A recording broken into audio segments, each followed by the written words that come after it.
What really happened between Mikoshiba and Toshiro-kun? Why won't you tell me the truth? Why do you keep asking? I said I don't know! I'm going to the detention center tomorrow to get some answers out of Ihara-san.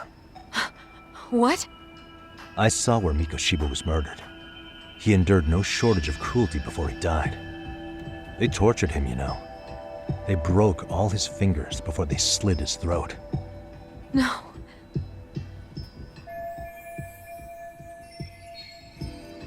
And somehow Ihara-san knew Mikoshiba would be killed on the day he got caught for groping. It's like he did it to prove he had nothing to do with the murder. But maybe that wasn't his real objective at all. Huh? I think he wanted to signal that he'd finally avenged his son.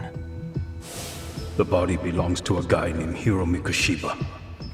4 years ago, this man took my son from me by driving him to commit suicide.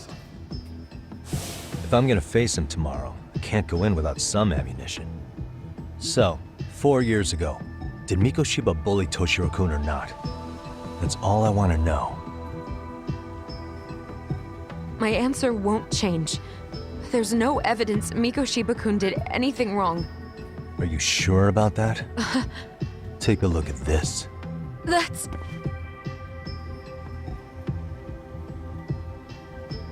Toshiro Ihara, your student. Imagine that he's listening to what you're saying now. If you can look at him and say Mikoshiba played no part in his death, I'll leave you alone. In fact, you'll never hear a word from me again. So which is it?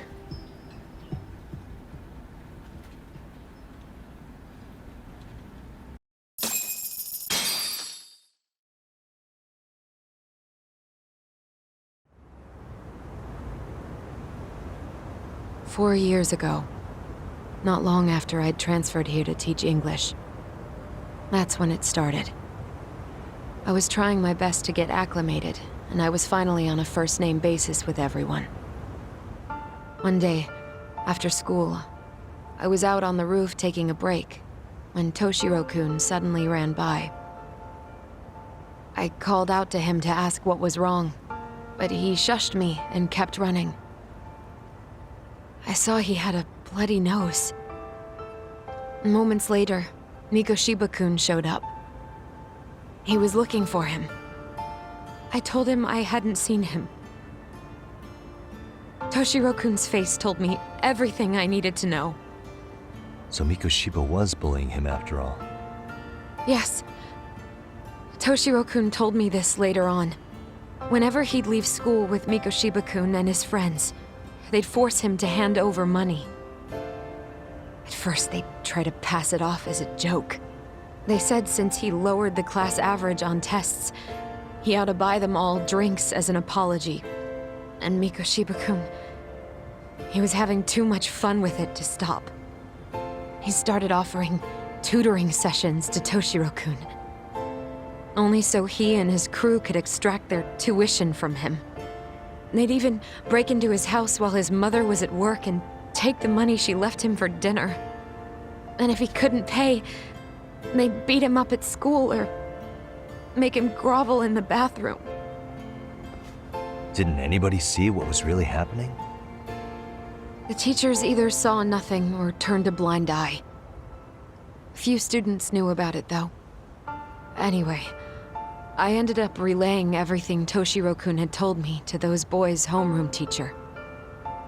Mind you, this teacher had tenure, title, and years of experience under his belt. Do you know what he told me? He said not to cause a commotion because those boys were about to graduate. Why does that not surprise me? To be honest, it was hard to paint such an outwardly model student in a negative light. There was also no hard evidence to support Toshiro-kun's story. But someone still should have stepped in to help. If only I'd understood that at the time. You tried. The only thing I tried was to keep an eye out for him, making sure he wasn't alone, things like that.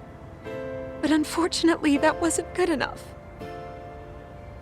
On the first morning of the third trimester, Toshiro-kun tied a towel to his doorknob and hung himself in his room. And that's when you confronted Mikoshiba, right? You asked him point blank if he'd bullied him. I did.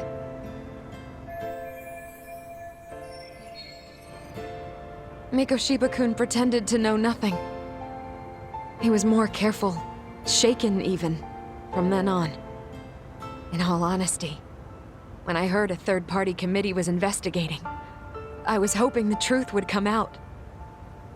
Students were asked to fill out an anonymous questionnaire, and many of them wrote down exactly what they saw. Hold on. Didn't the court end up declaring there was no substantial evidence of bullying? How could they have said that with those questionnaires on hand? First of all, the committee never interviewed anyone directly. Those questionnaires were the only proof of anything. And the teacher of those boys was the one who collected them. Each time he came across any mention of bullying, he'd toss that questionnaire out. Also, he wouldn't get blamed in the end for ignoring the warning signs. So then the committee was pointless. A few students did speak up about the bullying online, but their posts weren't much to go on. Toshiro-kun's parents were completely caught off guard. His mother worked through the day, and his father lived all the way in Tokyo. That made it that much easier for the teacher to cover up all the evidence of bullying. He made that statement without even consulting the principal or the chairman. So, right before Mikoshiba-kun graduated, the committee presented their findings, that there was no evidence of bullying. The conclusion you've heard over and over. What the hell? In Japan, 300 children commit suicide every year, across all grades. Less than 3% are proven to be linked to bullying. Toshiro-kun's case ended up like that too. But Ehara-san wasn't satisfied with those findings, so he sued Seiryo High, demanding compensation for Toshiro-kun's death. As the trial dragged on, I was eventually called to the witness stand. Of course, my intention was to let everything I knew out into the open. But before that could happen, that damn teacher came with the school's attorney to see how I would testify. They didn't want you making them look bad, huh? Of course not.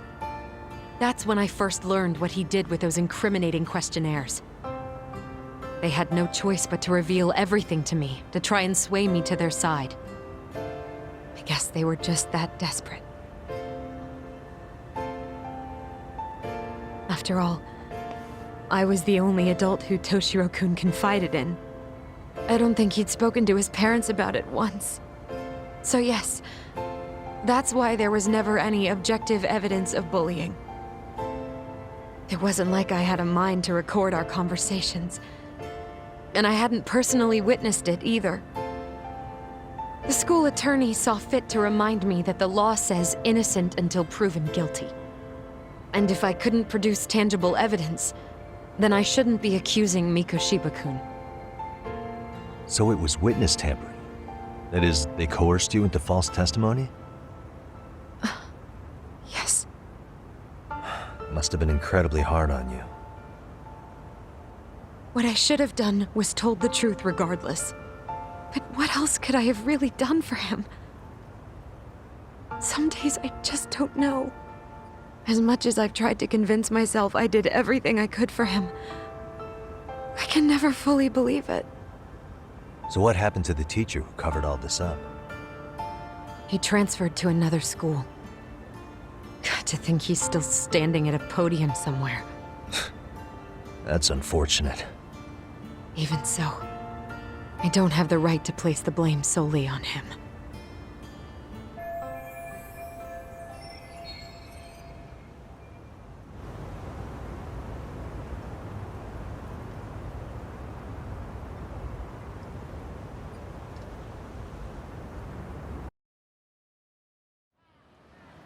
Maybe, but in that case, Mikoshiba's bullying of Toshiro, or those questionnaires getting discarded. Have you ever told anyone else? No. I've been silent. Yagami-san, you know what? Back when I was a student in high school, I witnessed bullying firsthand. There was this kid. My classmates pushed him too far. And one day he just jumped off the roof. Off the roof? By some miracle, he survived the fall. And he's been in a coma for the last 13 years. Nobody knows if he'll ever wake up. His name is Mitsuru, and he may never open his eyes to the world again. His mom watches him, but she works full-time. She's a higher-up in the government. I'm sorry to hear it. The worst part is that his teacher knew. He even talked to the bullies about it. But all he said was, don't overdo it. But afterward, the public eviscerated him. He had to quit his teaching job. And yet, for poor Toshiro-kun, nobody was held responsible at all. And that includes me. But if anyone was going to take responsibility for that, Mikoshiba should have been first in line. I'm sure Ihara-san must have thought